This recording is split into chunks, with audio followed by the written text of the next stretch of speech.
Ich habe eine Frage zum Thema russischer Krieg gegen die Ukraine. Herr Bundeskanzler, vor wenigen Tagen gab es Meldungen in deutschen Medien, dass es ein Treffen in Baku gab, ein informelles deutsch-russisches Treffen, wo auch ehemalige hochrangige Politiker aus Regierungsparteien teilgenommen haben sollen. Über die Ergebnisse wird nicht berichtet. Es gibt zwei Meinungen dazu hier in Berlin, auch in Fachkreisen. Die einen sagen, solche Treffen als eine Art Backchannel seien nützlich, sie können nicht schaden. Und es gibt auch Kritiker, die sagen, das sei kontraproduktiv, weil das Russland ein Signal der Schwäche vermitteln könnte. Wie sehen Sie das? Ich kann darauf eine ganz einfache Antwort geben. Mir ist von einem solchen Treffen nichts bekannt. Wir machen ja seit Monaten den Versuch, Präsident Putin zu einem Gespräch zu bewegen.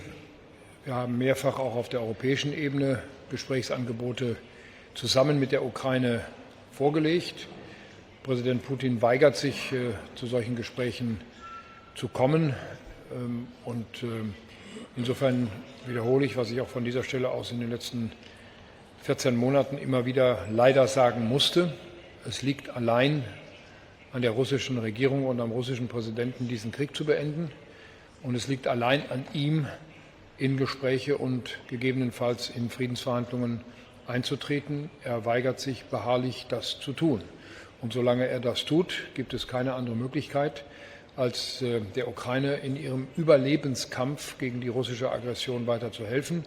Wir werden das tun. Wir werden das europäisch abgestimmt tun. Und ich bin Präsident Alijew sehr herzlich dankbar, dass er die Einschätzung dieses Krieges, die Ursache, den Verlauf und ein mögliches Ende dieses Krieges genauso einschätzt, wie ich es gerade hier gesagt habe.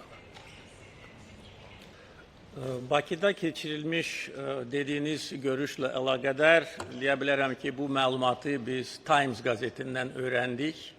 Bizim bundan xəbərimiz yox idi və təbii ki, belə mötəbər mətbu orqanında çıxan məqaləyə biz diqqətlə yanaşaraq araşdırma aparmışıq və dünən mən Berlinə gəlməzdən öncə Azərbaycan Dövlət Sərhəd Xidmətindən məlumat istəmişəm ki, Times qəzetində adları keçən şəxslər Azərbaycanda bir vaxtda olublar, yoxsa yox.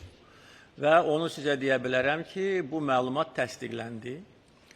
İyulun 12-sində Berlin-Bakı reysi ilə iki nəfər tanınmış şəxs, biri xanım Merkelin administrasiyasının rəhbəri olduğu haqqında məlumat var, cənab Pofala və cənab Platsik Bakıya gəlmişdilər və iyulun 14-də Bakıdan Berlinə geri qayıtmışdılar.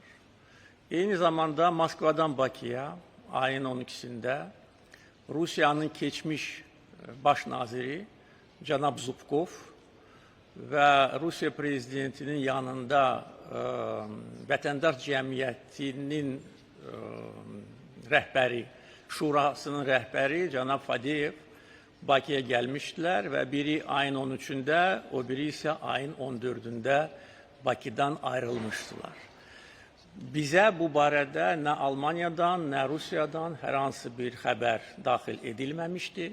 Yəni bizim ərazimiz bizdən xəbərsiz sadəcə olaraq istifadə olunmuşdur. Və belə bir görüşün olub olmaması ilə bağlı da mən konkret bir şey deyə bilmərəm, çünki biz bunu görməmişik. Amma dediyim bu uçuş deməli statistikası deməyə əsas verir ki, belə bir gizli görüş Bakıda keçirilmişdir. Əgər bu görüş Ukrayna-Rusiya müharibəsindən sonu olacaqsa, sona gətirəcəksə, əlbəttə ki, biz bunu alqışlayırıq. Jelajahi cara baru mendapatkan informasi. Download Metro TV Extend sekarang.